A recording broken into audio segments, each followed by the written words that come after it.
어느 전쟁터에서 있었던 일입니다. 치열했던 그 하루의 전투가 끝나고 지휘관은 장교들을 불러 모았습니다.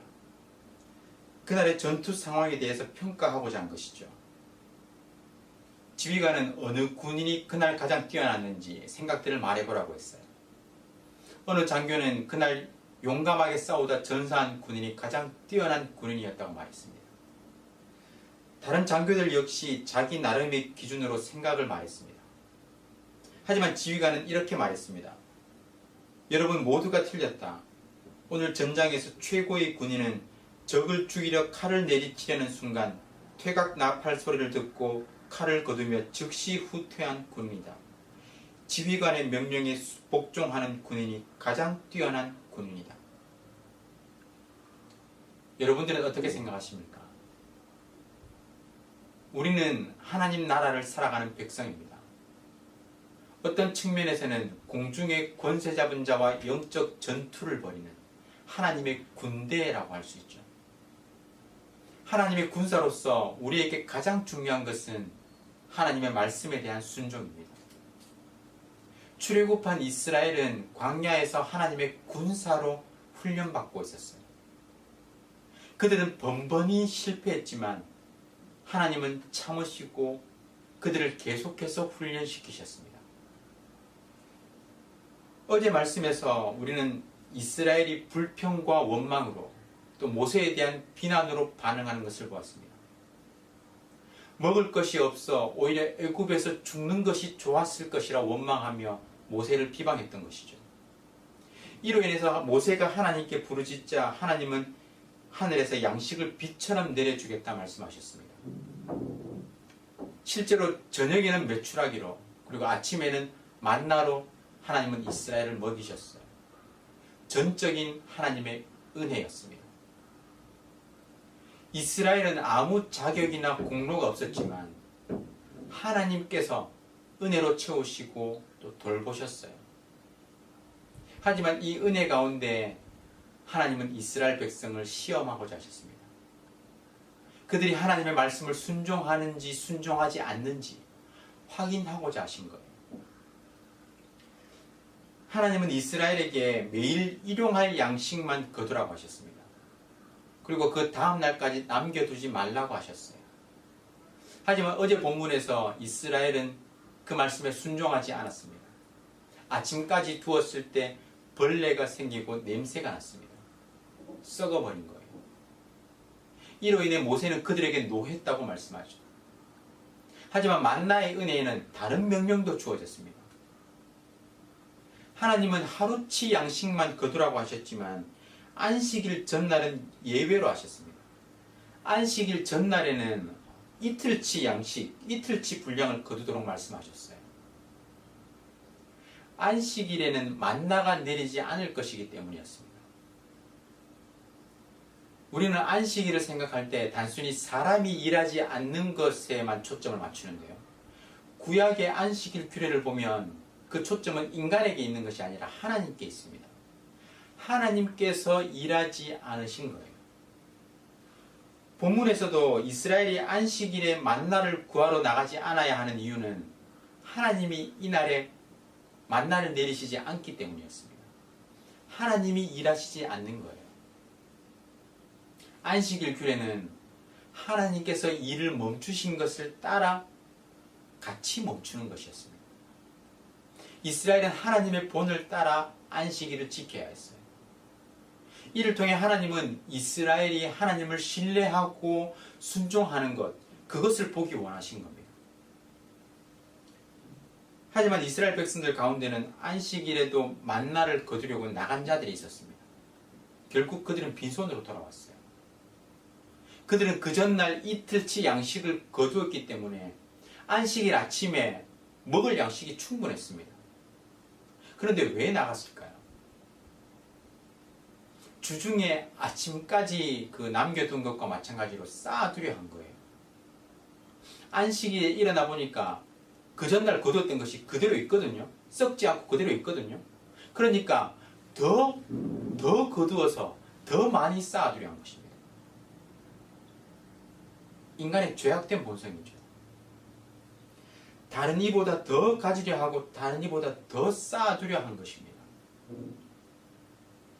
하나님께서 날마다 베푸시고 공급하시는 것보다 자신이 더 쌓아놓으려 한 거예요. 하나님을 의지하는 것이 아니라 자신을 의지하고자 한 것입니다. 이 시험에서 이스라엘은 또 실패했습니다.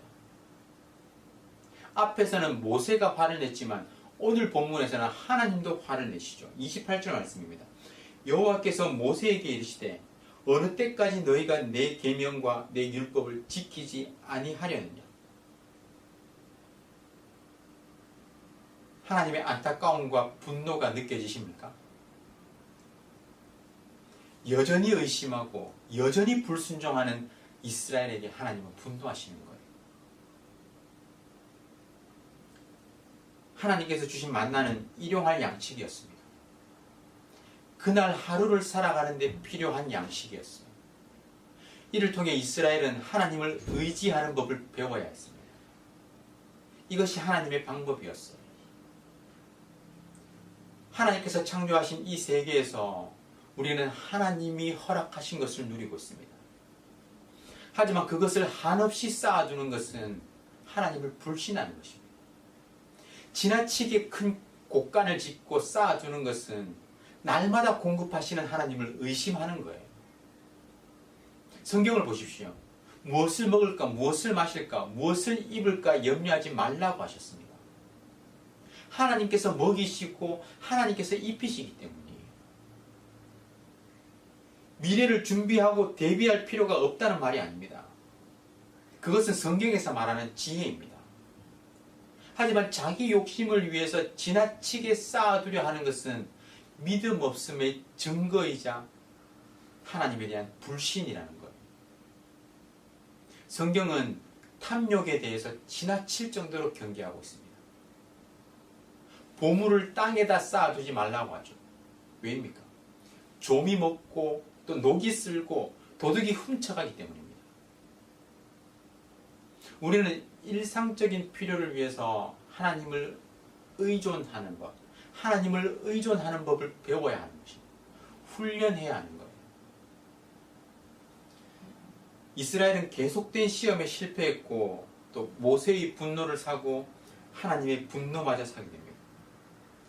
하지만 이스라엘은 그 후에 주어지는 하나님의 분노 이후에 주어지는 하나님의 그 말씀에는 순종하게 되죠. 일곱째 날에 아무도 그의 처소에서 나오지 말라는 말씀에 30절은 아주 단순하게 간단하게 기록하고 있죠. 그러므로 백성이 일곱째 날에 안식하니라. 결국 하나님은 이스라엘이 적과 꿀이 흐르는 땅, 약속의 땅에 도착할 때까지 40년 동안 계속해서 이스라엘에게 만나를 공급하셨습니다. 그리고 하나님은 모세에게 이 만나를 후손을 위해서 간수하라고 말씀하시죠. 한 홈에는 2리터 정도 되는 양인데요. 이것을 간수해서 증거판 앞에 두어서 여호와 앞에 대대로 간수하라고 말씀하셨습니다. 이를 통해 하나님께서 광야에서 어떻게 그들을 먹이셨는가, 이것을 보면서 기억하는 것이죠. 만나와 메추라기는 단순한 음식이 아닙니다. 이스라엘이 하나님을 신뢰하고 의지하는 훈련이었습니다. 하나님께서 매일 일용할 양식을 주실 것이니까 욕심 부리지 말고 하나님을 의지하라는 것이죠. 물론 그들은 핑계댔을 거예요. 필요 이상의 만나를 거두면서도 미래를 위한 저축이라고 정당화했을 겁니다. 하지만 이스라엘이 미래를 위해 남겨둔 만나는 모두 썩어버렸습니다. 그건 미래를 위한 저축이 아닌 욕심이었기 때문이에요. 우리도 끊임없이 질문해 봐야 합니다. 우리는 미래를 준비하는 지혜로 살아가고 있는지 아니면 욕심으로 살아가고 있는지. 여러분들은 얼마 안 가서 썩어져 없어질 것을 쌓고 있지는 않습니까? 영원히 썩지 않는 저 하늘의 보화를 쌓으시기 바랍니다. 거기는 좀도 먹지 않고 녹도 쓸지 않고 도둑이 훔쳐가지도 못하기 때문이에요. 그리고 만나를 하나님 앞에 두어 항상 간수하라는 말씀은 그 그 하나님의 은혜를 기억하라는 것입니다. 기억은 그 삶을 지탱하는 힘입니다. 과거 하나님께서 베푸신 그 은혜의 기억은 지금 이 순간을 살아가는 힘이 되는 거예요. 어떠한 상황 속에서도 흔들리지 않는 그 믿음을 가능케 하는 것입니다. 그래서 우리는 늘 하나님의 은혜를 기억해야 합니다. 그 은혜로 살아가야 합니다. 그리고 그 은혜를 지금도 경험해야 합니다. 하나님의 은혜로 사는 삶을 사시되 늘 하나님의 말씀에 순종하여 그 은혜에 합당한 삶을 살아가시기를 주님의 이름으로 축원합니다. 순종이 은혜의 근거가 될 수는 없습니다. 하지만 믿음에 따른 그 순종을 통해서 더욱 큰 은혜를 경험하시고 그것이 또 우리의 순종의 밑거름이 되어서 더욱 큰 믿음의 순종으로 나아가시기를 주님의 이름으로 축원합니다. 우리 구국 기도문을 함께 읽으면서 기도하겠습니다. 마음을 다해서 기도에 동참해 주시기 바랍니다. 다 함께 읽겠습니다. 코로나 사태 속에서도 신실하신 하나님을 더욱 신뢰하게 해 주시옵소서. 이 모든 상황을 믿음으로 버티고 인내하며 회복을 경험케 해 주시옵소서. 코로나 재난으로부터 모든 성도들을 눈동자처럼 지켜 보호해 주시옵소서. 코로나19가 베트남과 대한민국과 세계에서 속히 지나가게 해 주시옵소서. 모든 가족과 함께 마음과 정성을 다해 하나님께 예배드리게 해 주시옵소서. 모든 성도가 경성에서 회개하고 의로운 삶의 열매를 맺게 해 주시옵소서. 교회의 생명사역을 적극 추진할 수 있는 여건을 속히 허락해 주시옵소서. 성도들이 처한 모든 환난과 어려움 가운데 피할 길을 허락해 주시옵소서. 성도들의 생업과 삶의 터전을 지켜주시고 결코 좌절하지 않게 해 주시옵소서. 이 땅에 확산되고 있는 코로나를 막아주시고 완전히 종식시켜 주시옵소서. 존귀하신 예수 그리스도의 이름으로 기도드립니다. 아멘. 오늘 말씀을 기억하며 기도하겠습니다. 이 세상에 썩어질 것에 우리의 소망을 두지 않고 저 하늘에 우리의 소망을 둘 수 있기를 간절히 소원합니다. 또한 과거에 우리에게 베푸신 그 은혜의 기억을 잊지 않기를 원합니다. 그 기억을 잊지 않고 지금 이 순간을 믿음으로 잘 버티고 인내하며 하나님의 회복의 은혜를 경험할 수 있도록 기도하시기 바랍니다. 그 은혜의 기억이 우리를 버티고 또 인내하게 하실 것입니다.